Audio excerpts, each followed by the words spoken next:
like the Fire Nation content was really awesome to see, but it sometimes felt like it took away from the Team Avatar a bit too much.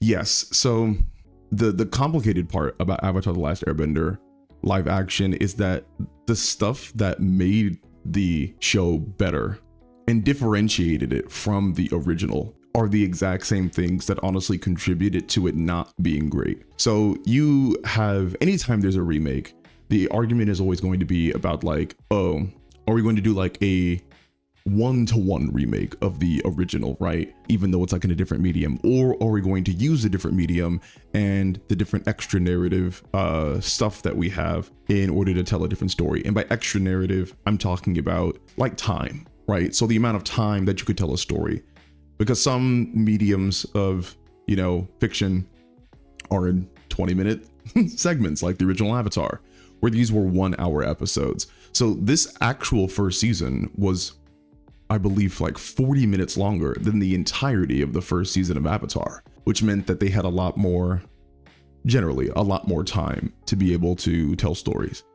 And the stuff that they added in, I think, worked well to be able to provide context to some of the stuff that was more kind of like ho-hum, and just kind of like understood in the original Avatar, right? So if you guys know a term called in media res, it's starting your story after like the inciting incident. So Avatar, the animated show, was started in media res because the inciting incident for Aang was him finding out he's the Avatar and then the Fire Nation attacking the air nomads. He then fled, went into the water, got frozen, and then he was discovered by Katara and Sokka, right? But the show itself starts really when Sokka and Katara discover him. Even though he's the titular character, he's not the first person on screen. So when Aang is discovered, he is already on his path already. Like he already knows he's the Avatar. He already knows what his duty is.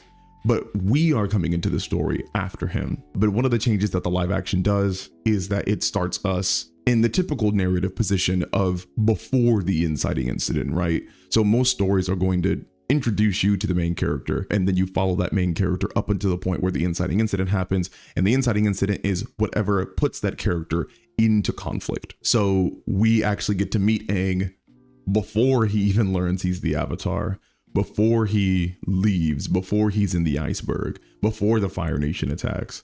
And being able to see Sozin's plan and the death of the airbenders, I think is actually really cool. I think that if they were going to use that time, right, because the episode's like 1 hour, I think if they're going to use that time, that was a really interesting, cool way to do it, because it was completely new material that answered questions that weren't necessarily, I think, they weren't burning questions that the Avatar fan base were like really invested in. Like, how did the firebenders destroy their?